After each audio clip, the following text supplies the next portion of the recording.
Good morning and welcome to Take Your Life Back Today show with me, Ralf Friedrichs. Today we are going to talk about, this is almost a continuation of the last couple topics, which today's topic is addiction denial. What is denial, and why is that so important, that barrier, the wall of accepting that you have a problem and keep denying that you have a problem? How you will never ever face recovery in a positive sense without relapsing unless you crumble, you drop that wall of denial. First and foremost, I want to give a shout out to Larry Geese from the Geese Academy. Excuse me.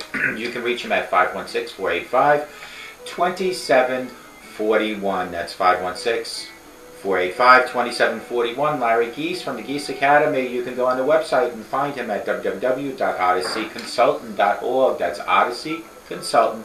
Who is Larry Geese? Larry Geese is he is a life coach and addiction recovery coach with over 30 years experience. He will help you from your addiction into your recovery, the transition. He will walk with you hand in hand, day by day. He, like myself, will never ever look at your past, talk about your past. We are worried about you. That's right, you, today and tomorrow. The rest is history, like they say. Call Larry Geese at 516-485-2741. That's 516-285-2741. And tell Larry that you heard about him on the Take Your Life Back Today show. You can find him at www.ADDICTGION.org. That's www.ADDICTGION.org. Larry Geese from Geese Academy. GlobalEyeglasses.com, where they are focused on saving you money, and so am I. I will help you place your order on GlobalEyeglasses.com. So many of you in my audience have called me, and I have assisted picking your frame. I have assisted making sure that the lenses that you are interested in are lenses that are suitable for you. Go to www.globaleyeglasses.com. Let them focus on saving you money. Let me help pick the frame you want. Pick maybe progressive lenses with transition or photochromatic. Explain to you what the differences are. Maybe possibly polarization compared to tinted lenses. What are the differences? Let me explain all that to you. I have over 30 years experience in the optometry business.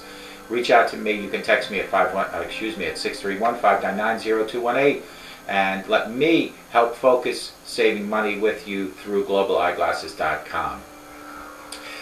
This is a lengthy two-sheeter again. Usually, like I always have, is my dry eraser board, but this is a lot of writing I will do, so I'm going to read it directly, and this comes from the Mayo Clinic. It's titled Addiction Denial. The first step towards overcoming addiction is probably the hardest by far. The first step is admitting you have a problem, and in so many cases, regardless how extreme their addiction problem is, or no matter how much they have suffered and shattered the lives of those who love them, addicts will deny they have a problem.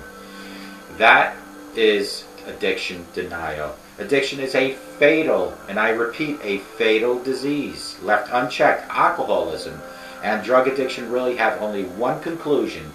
The addict will die. It's blunt but true. People will literally drink themselves to death, or they will keep using their drug of their choice until their body gives up its basic functions. The disease of addiction is so powerful that the addict's denial wants to prevent any intercession. It's almost like the disease takes on a life of its own, processing the victim, claiming his or her life for its own. That is a fatal disease, folks. Not all users become addicted. Not everybody who uses becomes an addict. People will take a prescription main medication for legitimate medical purposes, but they may abuse the drug once they discover its effects that it leaves on the individual. Even after using many times, a person may not be suffering from any dependency, and they may choose to abuse the drug by crushing and snorting to get the intense high it will deliver. That still doesn't mean they are an addict, but let's suppose that the person who uses the drug for recreational begins a daily routine, like they would take a prescribed medication. Over time, especially opiates, a person builds a tolerance to the drug, meaning it takes more and more to get the same high. As the disease progresses, there comes a time when it takes the person over. I can relate to this when it comes to my drinking. It all started with a few shots of vodka, and it increased because my tolerance became higher, and I ended up doing 10 to 15 shots of vodka a day. Am I ashamed of what I did? Yes, of course. I don't like to talk about it, but it is so important that you, if you have a problem, become transparent. That you, if you have a problem, are not afraid to talk about it, because it is your story that will help someone else. It certainly will sneak up to you. Addiction sneaks up on people. They don't see it coming, much like the old example of a frog swimming in a pot of water. You turn on the heat, but the frog is unaware of the impending danger. He swims happily until it's too late. Addicts do not believe they have a problem, and the problem is discussed. It's your problem, not theirs. It's everyone else's fault. These are the standard phrases of addiction denial. Can't make good decisions. The diseased mind cannot make good decisions. The very kind of thinking that got them into trouble to begin with is going to be of any help in finding the solution. Sometimes it's necessary to take the bull by its horn and decide for them, which is why some families chose an intervention which we spoke about recently. They're trying to overcome their loved one's addiction denial. Family members are most often the ones that are hurt, and they need to show the addict beyond any doubt that he or she has caused great pain and suffering. Stop enabling the addicted. Treatment is the best option. Treatment is the first and best option. In a good treatment program, one that tends to the body, mind, and spirit, addicts realize the destruction of denial. The first of the 12 steps states, and I quote, "We admitted that we are powerless over substance, that our lives had become unmanageable," unquote. The powerful statement takes direct aim at denial. Once that hurdle is crossed, the addict can get on with the treatment and recovery. However, that isn't always guaranteed outcome. Some people who enter into treatment programs, even if they agree they are addicts, may not agree with the treatment methods. You need a plan to deal with addiction and denial. Families battling the addiction of the loved one need to understand denial and have a plan of how to deal with it. Addiction denial is a terrible encumbrance, but it doesn't have to win. Families need to be persistent, come together, stick together, and have a plan to help the addict get over the first major step in fighting his or her disease. Folks, I thought Matthew 7 through 8 is important for me to read. And finally, remember this: ask and it will be given to you. Seek and you will find. Knock and the door will open to you. For everyone who asks receives. He who seeks finds. And to him who knocks, the door will be open.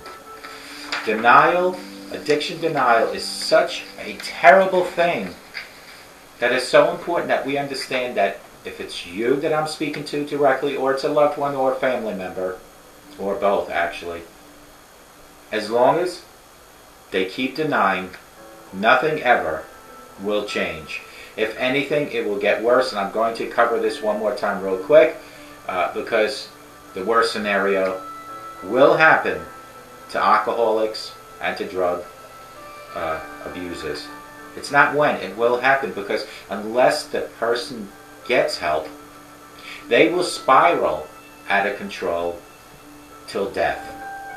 And to say this, till death do them part. Literally. Death will result from alcoholism, death will result from drug addiction. And death will be the only solution to separate the alcoholic from the alcohol and the drug abuser from the drugs, unless this person stops denying, desperately seeks the help that they need. Addiction denial, once more. The first step towards overcoming addiction is probably the hardest by far. The first step is admitting you have a problem. And in so many cases, regardless how extreme their addiction problem is, or no matter how much they have suffered and shattered the lives of all those around them, addicts will deny they have a problem. They will think they have it in check. Folks, you have to remember that addiction is, I repeat, is a fatal disease. Left unchecked, alcoholism and drug addiction really have only one conclusion: the addict will die. People will literally drink themselves to death, or they will keep using the drug of their choice until their body gives up its basic functions.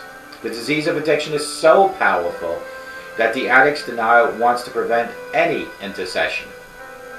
It is almost like the disease takes a life on its own, processing the victim, claiming his or her life for its own.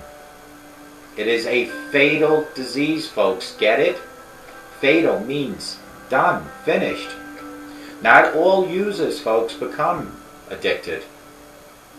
Not everybody who uses becomes an addict. People will take prescription medication for legitimate medical purposes, but they may use the drug once they discover the effects that it leaves on you.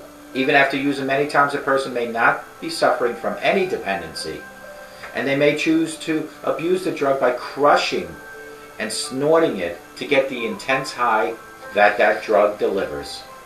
That still doesn't mean they're an addict, but let's suppose that the person uses the drug for recreation and begins a daily routine, repetitiously takes it every day. Over time, especially with opiates, a person builds a tolerance to the drug, meaning it takes more and more to get the same high. As the disease progresses, that there becomes a time when the disease overtakes the individual's life. And it certainly can and will sneak up upon you. Addiction sneaks up on people. They don't see it coming, much like the old example of a frog swimming in a pot of water. You turn on the heat, but the frog is unaware of the impending danger. He swims happily until it's too late. Addicts do not believe they have a problem, and if a problem is discussed, it's your problem, not theirs. It's everyone else's fault. There are standard phrases of addiction denial. You have to remember that addicts cannot make good decisions. The diseased mind cannot make any good decisions. The very kind of thinking that got them into trouble to begin with is not going to be any help in finding the solution. Sometimes it's necessary to take the bull by its horn and decide for them, which is why some families chose an intervention, which we discussed a couple of weeks ago. They're trying to overcome their loved one's addiction denial. Family members are often the ones that are hurt, and they need to show the addict beyond any doubt that he or she has caused great pain and suffering within the family. And you have to remember that treatment is the best option. Treatment is the first and best option. In a good treatment program, the one that tends to body, mind, spirit, addicts realize destruction of their denial. Matter of fact, the first of the 12 steps states as follows, and I quote this: "We admitted that we were powerless over substance, that our lives have become unmanageable," unquote. This powerful statement takes direct aim at your denial. Once that hurdle is crossed, the addict can get on with the treatment and the recovery. However, that isn't always a guaranteed outcome. Some people who enter into treatment programs, even if they agree they are addicts, may not agree with the treatment. What they need is a plan to deal with addiction denial. Families battling the addiction of a loved one who need to understand denial and have a plan for how to deal with it. Addiction denial is a terrible encumbrance, but it doesn't have to win. Families need to be persistent, stick together, and have a plan to help the addict get over the first step in fighting his or her disease. And finally, remember this, and this comes directly from Matthew 7 through 8. Quote, "Ask, and it will be given to you. Seek, and you will find. Knock and the door will open. For everyone who asks receives. He who seeks finds. And to him who knocks, the door will be open. Unquote. If you have a addiction problem, stop denying you have a problem. There is no shame to say, I have a problem. If you had cancer, would you be ashamed to seek help? To live another day? If you had any illness, would you not go to the doctor and get help to live another day? So why are you being so arrogant not to admit you have a disease called either alcoholism or drug addiction, or you might even have both, and seek help to live another day? People will not judge you by saying, I have a drug dependency, I have an alcohol dependency. People will actually commend you for taking that first step in the right direction of seeking help. Your family will thank you because you are showing them that you want to live to be around tomorrow. You want to see your children grow up. You want to see your children have children so you can become a grandparent. Don't give up. Don't give in to alcohol. Don't give in to drugs. Reach for your higher power, the Lord Jesus Christ. Let God guide and direct you. 2 things you have to do today, if you're ready, if you want to change, if you want to live. First is break that wall down of denial. Start admitting you have a problem. And then reach for your higher power. In conjunction with the lack of denial and your higher power, you are on the road to recovery. Don't make the mistake that so many people that I have encountered have made, that certainly and sincerely sought help. What they did is they talked a good game for a few days and went back into the old routine. You need to breathe, live sobriety 24/7, not just an AA meeting. That's not sufficient. That is why I gave up on AA. I could not just have an hour, hour and a half daily. I needed to be actively involved. I needed to roll my sleeves up and dive into sobriety and work at it and educate myself. That is exactly what you need to do if you want to live another day. Now, you might just say, okay, Ralph, I know I have a problem. I admit it. And I'll take care of it tomorrow. Shame on you. Because what you're doing is you're taking your life into your own hands and possibly spiraling from today till tomorrow, and you might not be here tomorrow. And then your children, your grandchildren, your husband, your wife have lost the person that they love so dearly because you were so selfishly adamant about not changing today. Today is the day for changes. Yes, there will be a few of you that will make the necessary changes, and you'll probably do the 24/7 sobriety workout that I suggest. Workout, and I mean workout not in a physical sense, but in your mind. Within a week, you'll go back to the old routine.